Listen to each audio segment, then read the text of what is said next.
Welcome back, Amplifiers. I am so looking forward to today's conversation with Alex Sanfilippo. We're going to be talking about how to find your first 52 most ideal guests for your podcast. Now, if you don't have your own podcast and you are looking to be a guest on other people's podcasts, this is also for you because whichever side of the mic you're on, there are some hot insights in today's conversation I'm having with Alex. So let me give him a proper introduction.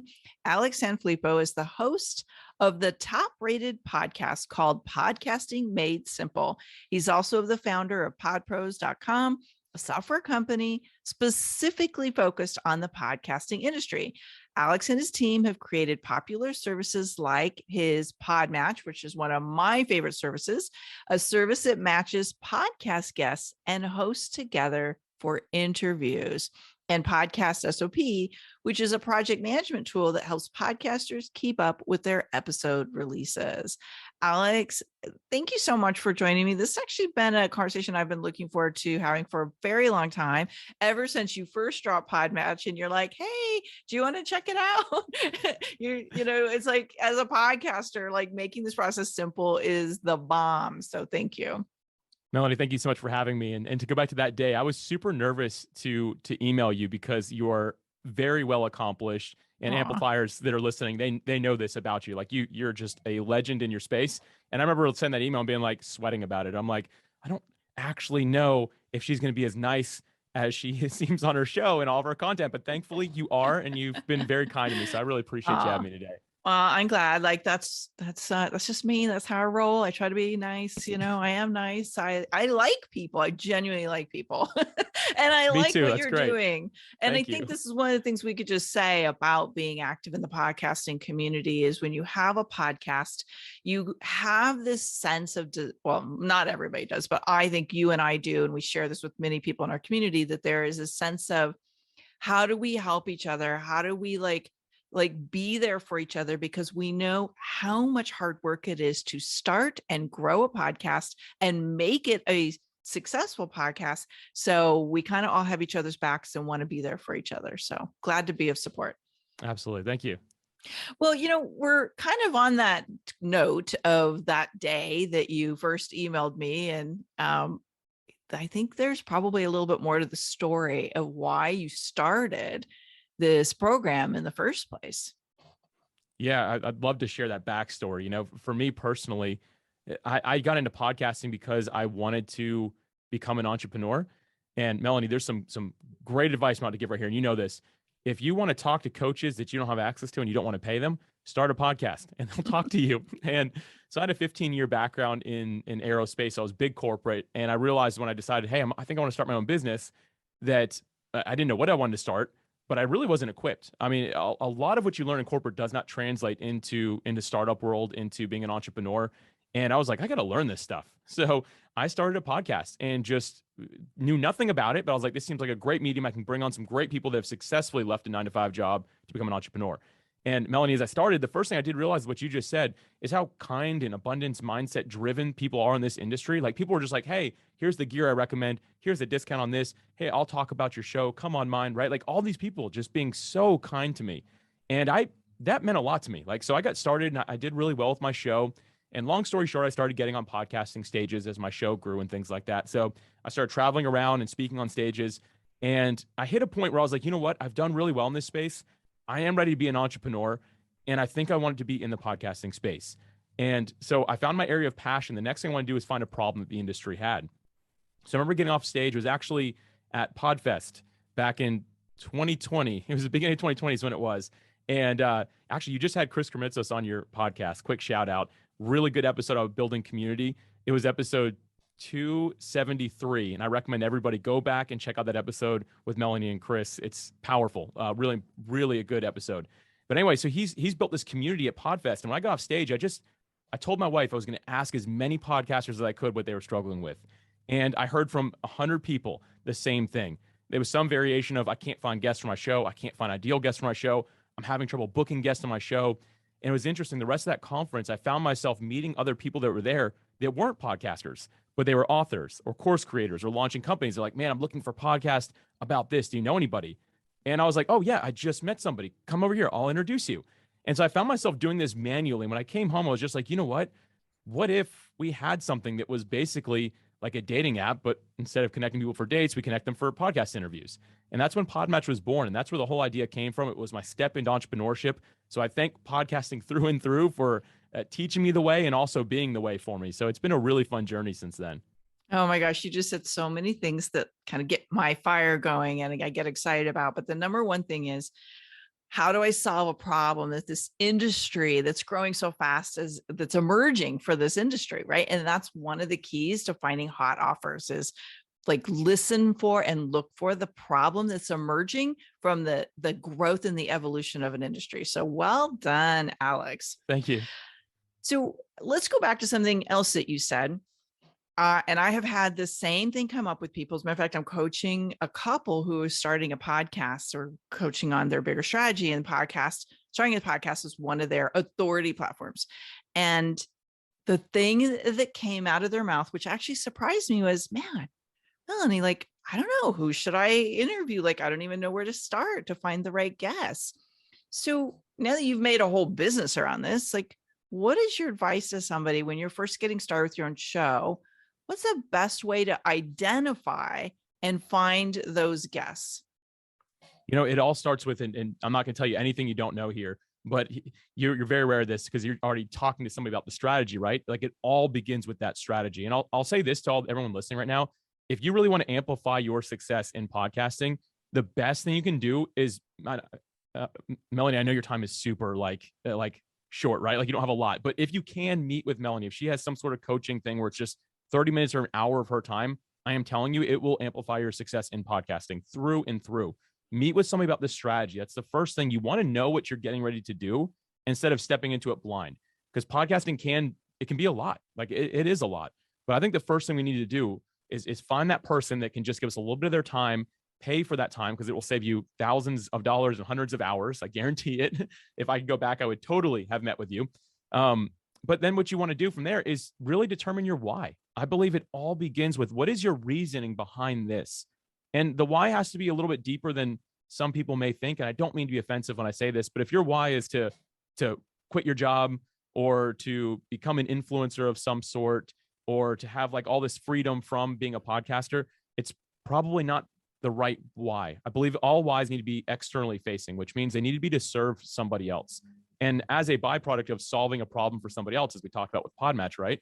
Success might come. It's a maybe. It's a byproduct that could potentially happen. But for me, if you really want to do well on either side of the mic, for that matter, you need to begin with what your why is. And I'll tie the next thing straight into that, and I'll turn back over to you, Melanie. But the next thing is to define an avatar.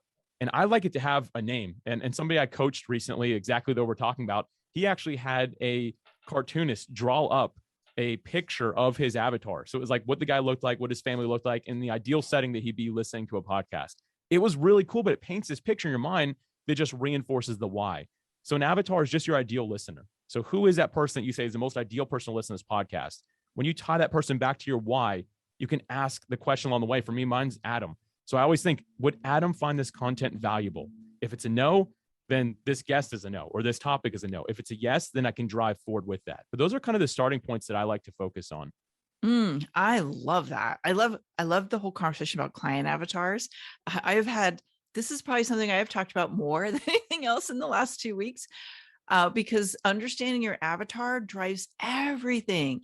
And I'll fully admit, Alex, it took me 12 years to really create an avatar. Like I've been doing this for 22 years, 12 years. I was like, oh, they're a coach. Oh, they're this.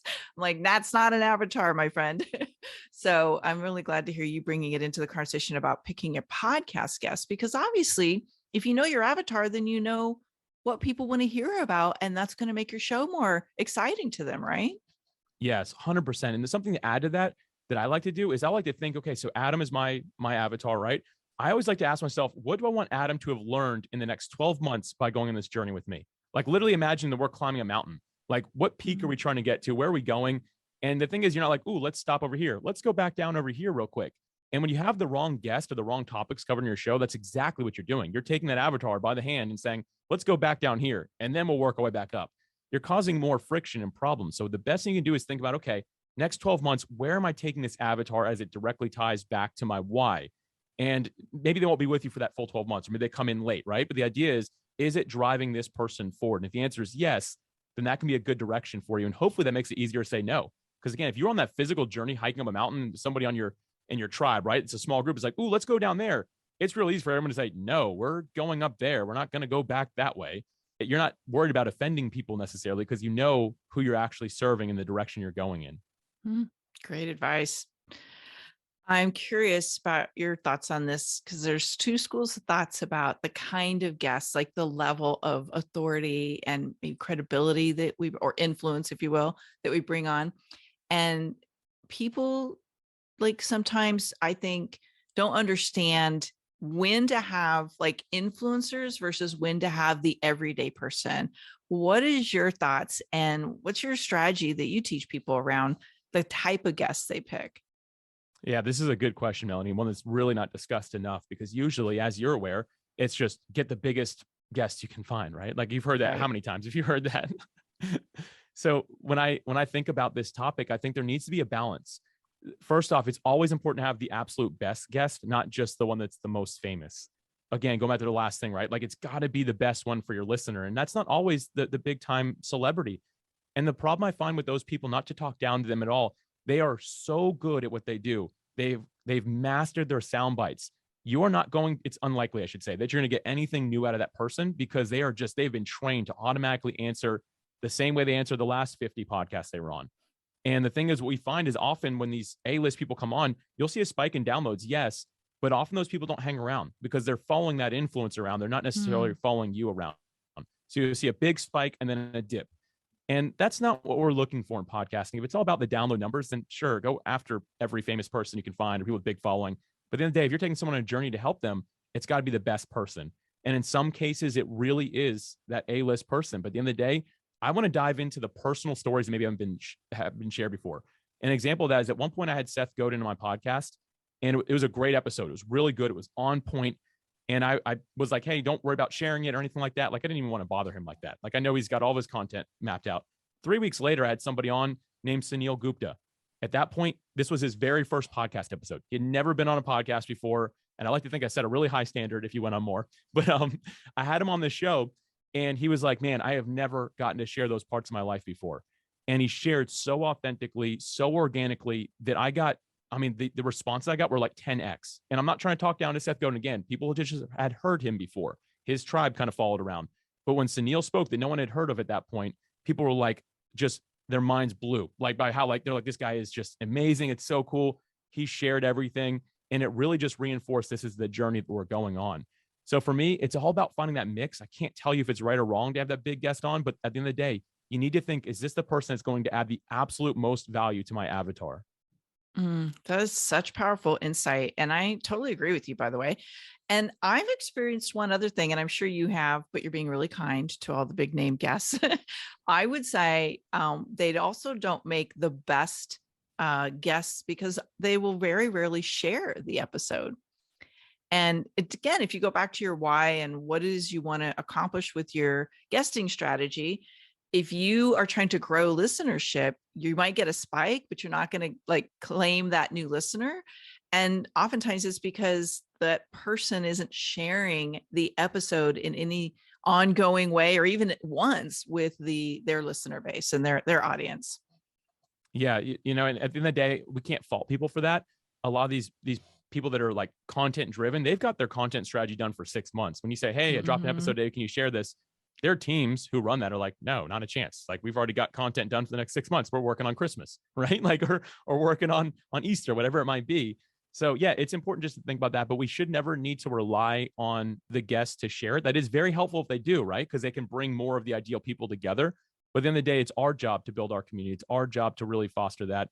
And when I have to reference on one of your episodes, Melanie. I hope this is okay. I don't mean to turn this into an advertisement for you, but hey, everyone's here for Amplify Success, right? You did a solo episode. It was episode 276, and you talked about like the gold of the influencers within your community. When you start getting these listeners that like really, they're just your power listeners. They are literally amplifying your voice. Like, those are the people that you want to expect to help you grow and further it and be like, hey, who do you know that could actually benefit from this episode? So I encourage you all, go back, and if you haven't heard that one, 276, powerful episode. I learned a lot from it. I'm going to change some things based on what I heard. But at the end of the day, let's just not focus too much on requiring our guest to share. That's a bonus if it happens. But at the end of the day, it is our job to get the content out to that avatar that we have. Yep. Thank you for saying it that way. I appreciate that. Okay. Let's go back to, we're going to bring a guest onto a show. You've decided on somebody. Maybe you don't have a personal relationship with them. Maybe you do. But I think sometimes, especially in the beginning, it can be a little scary to reach out to somebody and say, hey, you want to come on my show? Especially if it's in the beginning phases, right? Because you're like, okay, I know my show's new. I don't know how much traction it's going to get. How can somebody overcome those fears and reach out to the people that they know will be a great guest on their show? Yeah, this is a tough one. Like, I don't know what you did before you launched. Did you pre-record interviews before you launched, or did you just kind of have one and go for it? Like, what was your strategy? Okay, well, my strategy is not going to be as relevant because, okay. So backstory, my authentic story about podcasting. I had a podcast that was very successful, but it was video. I started it in like 2009, 2010, before video streaming was really popular. Like, I wouldn't even know how to do it back then, by the way. Right? I would have no idea how to do that. Long story short, like, I got some advice from a big podcaster saying iTunes is looking for video podcasts. I'm like, no, they're not. Why did you tell me to do that? That was an awful decision, but it was very hard. It was very cost inhibitive at the time. It was like super expensive to produce the show. I was getting burned out. So my next show was going to be a solo. Amplify Your Success was going to be solo episodes. And I got into it and I'm like, I am so bored of my own conversations that I need to bring guests back on, because the guests light my fire. Like, I have a dance with the guests that people love. So I went back to guests. And what I did then was, and very fortunate that I cultivated a beautiful network. I went to my like 10 big name favorite people and said, hey, would you like to be a guest on the show? And they knew my reputation, they knew me, and they said yes. So that's how I went about it. Gotcha. I like that you still pepper in a few solo episodes here and there. So I think it's good that you do that. It's balance. So, yeah, right. So for me, I did something similar to you. I didn't have a podcast before this, or I didn't have like a lot of influence, but where I did have influence, I launched with those 3 people. So I had 3 people that knew me, trusted me. I'm like, hey, I'm probably not good at this. Probably going to fail, right? Like, just straight up with them. And I was dealing with some imposter syndrome at that point, but all 3 of them were like, yeah, I'll give you 30 minutes, Alex, each, right? Like, we'll get on there and we'll do this. And from there is when I started actually reaching out. And like you said, it's scary at first. Like, imposter syndrome is a real thing, which simply means that like you don't have any confidence in what you're doing yet, or that it's actually going to help them, or that it's going to succeed, right? Like, that's a real feeling that we all have. And that's a natural thing to some extent, but we do need to fight that. If we, again, started with that why, we built out that avatar, we have to have a conviction within ourselves that what we're going to release is going to help that person. And if there's one thing that I've learned, it's that by not releasing these things and not going after them, it doesn't serve anybody. So if it's just in your mind, in your heart, it's not going to get out there and help anybody at all. So for all of us, we need to just say, you know what? I'm nervous. I'm scared. I'm probably going to get shut down a lot, but I'm still going to do this because I believe it will help this one person take that one proper step up to where I am. And so I encourage you, walk in with that mindset, and you're going to hear far more no's than yeses. Like, you will. That's just the nature of it. But you've got to keep on pressing on, keeping that person in your mind of, I'm here to serve this person. I'm going to do the absolute best I can. Give it 110% each time. And I believe that, again, although it's scary, it's just something that we have to do. And I think that I'm going to share the definition of courage, actually. Courage means being afraid than doing what you have to do anyway. I think that all of us, we just have to suck it up and go for it. I wish I had some bulletproof advice for you. The only thing I could probably offer, Melanie, if we want to get into it, is maybe some best practices for how you outreach. But at the end of the day, it does just take courage to hit that send button or to record a video. You've got to do something and get it out there. Mm-hmm. Yeah, I would agree 100%. If you've got somebody who can make an introduction for you, that might help kind of grease the process a little bit and help you boost that confidence. But basically, know that going in, like, if they say no, it's not going to be a great fit anyway. If they say yes, it's because they're flattered and they're excited to be able to share what they do in your audience. So, you're looking for the win-win no matter what.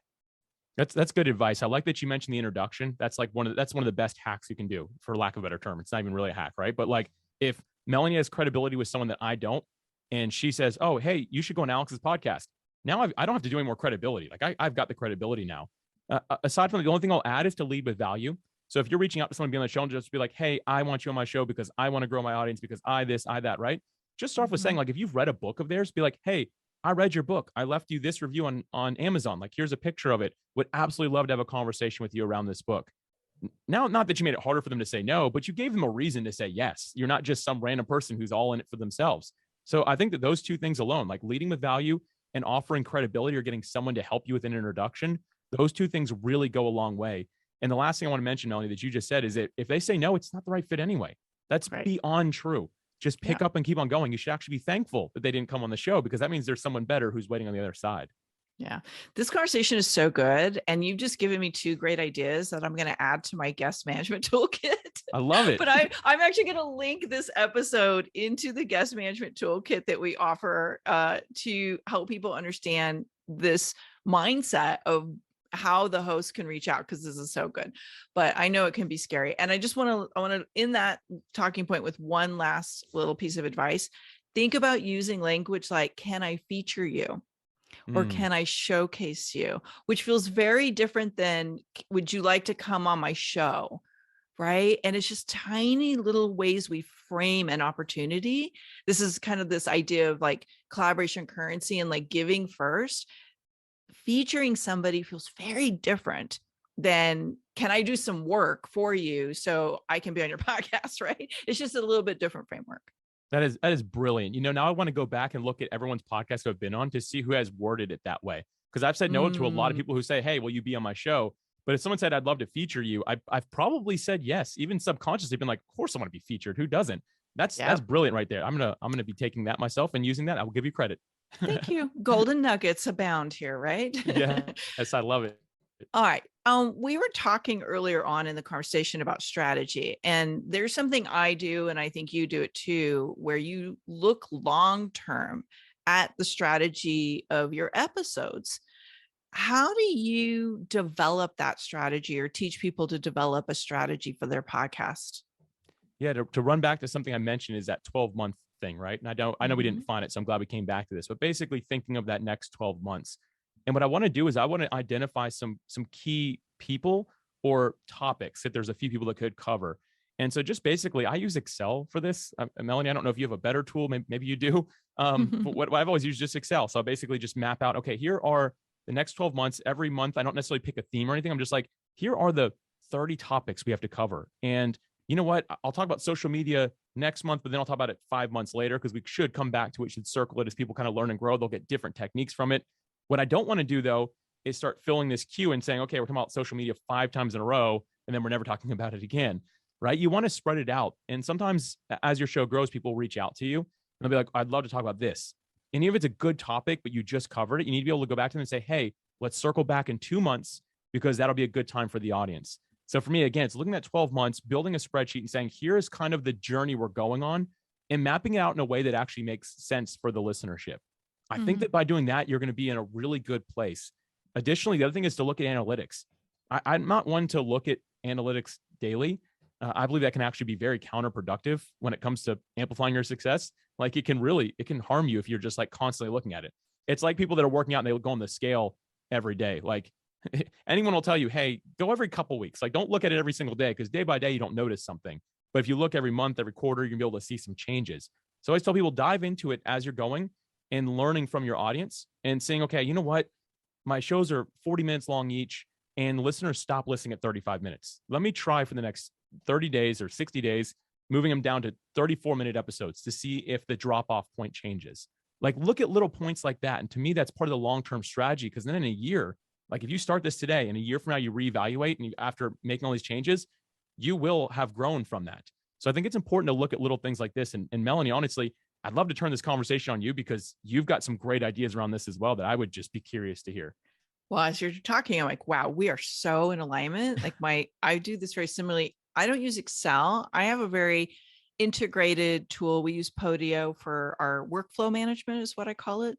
And it has this beautiful spreadsheet function. So I'm a little bit of a geek when it comes to project management because I came out of corporate project management and that's what we do. But it allows me to look at the flow of guests from the past and where we're going in the future. And then if you don't use a tool like that and Excel's not your jam, you can also use Airtable for things like that, just for people who like Airtable. But I was thinking about this and really thinking about the strategic flow around the themes and like using that to decide which guests are going to get a yes and which ones are no. I think it's a bit of a muscle you have to develop. And having a way to plan those guests out and kind of project management, I think will make it less scary and intimidating and less in the moment and more strategic. And, you don't want people to get bored with your show going, oh my God, they're talking about podcasts again, right? You want to make sure you're kind of continuing to touch all of the conversations, all of the things that your audience is hungry for. And one more thing on the statistics and the analytics. This is how my guest expert system was created, Alex. I would go back and look at what shows were getting the biggest spikes in listenership, which ones were getting shared the most on social media, which ones could I see in my email analytics. People were opening those particular emails because we share it every Thursday. And what I was seeing was this huge trend on certain topics and certain guests. And what I realized was they had very specific strategies on how they delivered their information. And so what I started to see was trends on what makes somebody a good guest that actually gets leads. Because many of those people, Alex, are reaching out going, thank you. I really appreciate it. I actually got leads. I got clients from that episode. And what I realized was there are certain ways of guesting that make you more effective or less effective. So that's a whole nother subject, but that's part of when I look at the analytics, I was like, well, how do we get more of the guests that my audience wants to hear from with those topics and those particular styles? That's so good. I took some notes here. So hopefully y'all couldn't hear me typing away, but I was like, I got to write some of this down. That's great advice. I love that. I didn't hear you. It's all good. I'm flattered. I'm always flattered when we get to have these juicy conversations, because I know if we're getting super good insights from each other, I can't imagine as you're listening in today, what you're hearing. I'm very excited to hear your takeaways from today's episode. And I'm imagining as you're listening, you're probably getting curious, like, all right, well, does Alex have a resource? What can we do with it? Let's go back to finding guests easy. And I got to give you some props, Alex. Your PodMatch program, your tool has been huge. I have referred this to so many of my clients who are getting guests on their shows. I am one of your partners now because I totally love what you do. And I'm going to give you guys a link in a minute. It is a partner link. It's not like I get anything major out of it, but I like to keep track of who's saying yes and taking advantage of things. I highly recommend, if you have a show, that you go get set up, because Alex's PodMatch does two things. I'm gonna speak for you for a minute, Alex, and then of course I'll turn the mic back over to you. But his PodMatch does two things. One, you are going to get connected with guests who are eager and active to be featured. Now, of course, you want to vet them. You need to do your due diligence to make sure they're a good fit. But the second sneaky benefit, so good, is you're actually going to have people say, will you come on my show too? So if you don't have a show of your own and you want to start getting more people pitching you to be on their show, you absolutely want to get PodMatch. If you go to podmatch.com/signup/amplify, Alex, did I get right that you're actually giving our Amplify community a trial to check out the system and use it? I was about to mention that because you could just go to podmatch.com, but the issue with that is you won't get the discount that you're going to get through Melanie. Like literally the best price you will ever get on PodMatch is through this link. So I'm going to go ahead and throw that out there. Now, a bunch of other people that are partnering with me were like, hey, Alex, what the heck? But maybe they'll like, why am I not getting this? I know a lot of people listen to Amplify Success, but hopefully none of them are listening at this moment. But yeah, podmatch.com/signup/amplify. Going there is the single best deal that you'll ever get with PodMatch. So, and we've done our best to make it really affordable for people. And that's something that's like near and dear to my heart. But yeah, that's the best place to go. And you did a great job explaining it, probably better than I do. So thank you for that. You're welcome. Well, I have lots of people sharing their pod matching sites. And yes, there's some other ones out there, but this is my favorite by far. I think you've done a fantastic job of making it easy to really like connect with people who are actively searching for the other, the other side of the mic, whatever it is. And that's what we want. That's going to bring the fear down, bring all the anxiety down, bring the courage up. It's going to help you clearly find people who are going to say yes. So your job is to vet, make sure it's the right thing. So Alex, anything else you want to say about PodMatch and, what you see happening for your hosts and your guests there before we move on? Yeah, just that the one thing that I really like about it, and something that we tried to solve when I first started like podcasting. Once again, I started asking people to be on the show. I was like, Melanie, would be on the show? Sure. You would get 14 emails from me. Hey, can I have a picture of you to use? Hey, wrong dimensions. Yeah. Make another picture. Hey, what's your Facebook link? What's your YouTube link? What's this? And I wasn't smart to put all that in one email. Most people these days are a little bit more organized than I am. But I was that guy who you're like, I don't even want to be on this podcast anymore because this guy's not going to leave me alone. So one of the things we built in on either side is the one sheet for a guest, which basically has all the media files, all the links, what your desired call to action link is going to be, your short bio, your long description, questions you're ready to be asked, ideas for topics. I mean, everything. The idea was to put it all right there. So there's no need for a host to be like, can you give me these 30 things? You've got them. On the flip side, if I'm going to be a guest, I can look at the podcast page, see some of the basic details like description and stuff. But additionally, I can also see who they describe as their next ideal guest. So I can say, okay, is this describing me? If it's a no, then I'm going to pass, right? If it's a yes, I'm going to go for it. But also describes who the listener is in the flow of the podcast. So I can look at all this stuff and really articulate the fact that, hey, yes, I do want to be on the show. This is perfect. I love speaking in this way. And that was a pain point that I saw in addition to just helping guests and hosts find each other that I really wanted to solve. So like ideally, you wouldn't even have to exchange an email if you don't want to when you use the service. The whole thing, you can do all the booking through the system. And that was something we really wanted to solve as well. And at that point, I digress. That's all I want to share on PodMatch. But thank you for giving me the chance to talk about that. Yeah, I'm glad that you did because it's simple and that's what people want. And if your budget does not allow you to invest in a super high-end podcast booking service, which typically starts at like $2,000 to $3,000, maybe even $5,000 a month, this is the perfect step. And I say that because a lot of people go, oh, I didn't have time to reach out and get myself pitched. Well, this is the antidote. Like you don't have to have time. You just have to get yourself up there and then respond to the pitches coming your way. So I just wanted to add that last little piece in. Yeah, it's a good point. So I like to end my really amazing conversations by taking it back to maybe some personal behind the scenes things that have come up for you along the way. I know you made a conscious decision to become an entrepreneur after being in the corporate world like I was for many years. As you went on this journey, what do you think is the boldest thing you ever had to do to amplify the growth of your business? It was actually leaving that corporate job. So I worked in the aerospace industry for 15 years. And I'm going to share this because everyone always assumes I was either an astronaut, skydiver, or fighter pilot. I was none of those things. I worked behind a computer. I was a senior executive that actually ran a commercial operations divisions for a parts manufacturer. So I was behind computers. I was running teams. And after 15 years and hitting the executive level, there's some perks that come with a job like that. Like all my health benefits forever covered. Like I wasn't paying for phones. I wasn't paying for anything, basically. Yeah. And when I started the business on the side, and I actually started it during COVID because I wasn't commuting anymore. My hours were the same, but I was like, man, I'm not doing anything. Might as well start something, right? Like I want to serve podcasters. What I want to do, I want to be an entrepreneur. And so I started doing that. But for a while I was doing both. And Melanie, it hit this point where I had this revelation one morning because I was thinking, oh, cool. I'm a side hustler, right? I'm going to keep this job going, my full-time career. I'm going to have this on the side because I've got all the fancy health benefits and stuff. But I hit a point where I realized that PodMatch's growth was happening slower than it should because I couldn't devote the time to it. And I could see the community side of it suffering because I was now focused on growing a software company, right? But I was always a community guy. And so as I was looking at this, I realized that, you know what? I have to leave this job.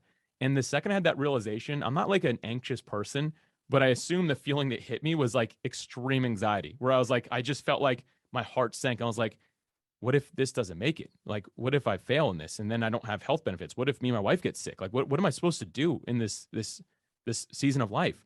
And for a while, I was just like, I'm just going to tough it out. This is what the right thing to do is, like, keep my family secure and still grow the side hustle. But one day I saw that writing on the wall and I was reading a book. It was actually by Brendan Burchard, High Performance Habits. And I was going through the book and one of his high performance habits is courage. As I talked about earlier, is one of like the 6 habits he talks about.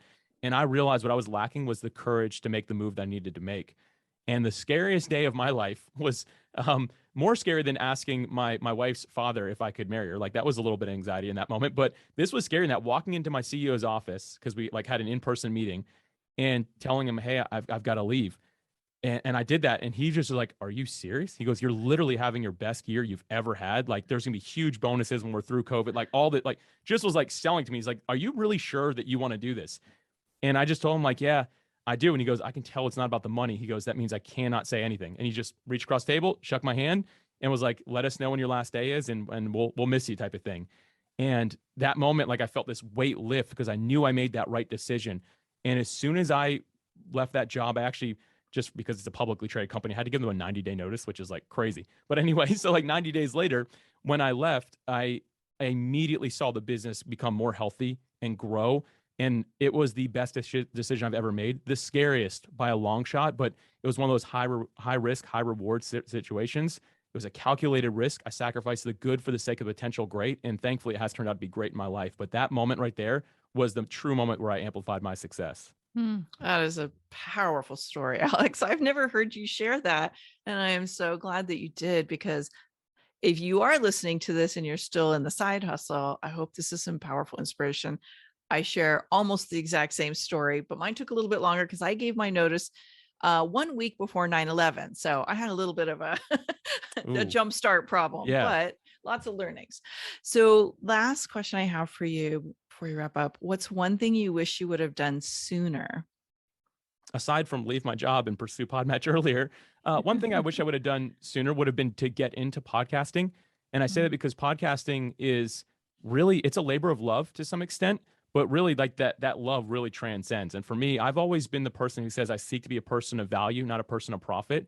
And I just see the value that's getting added to people through podcasting. To me, it's like the last true voice of independence getting out there to the world that anyone can just grab and listen to wherever they are in the world. And there's no like agenda behind most of it, right? Like it's just really great content.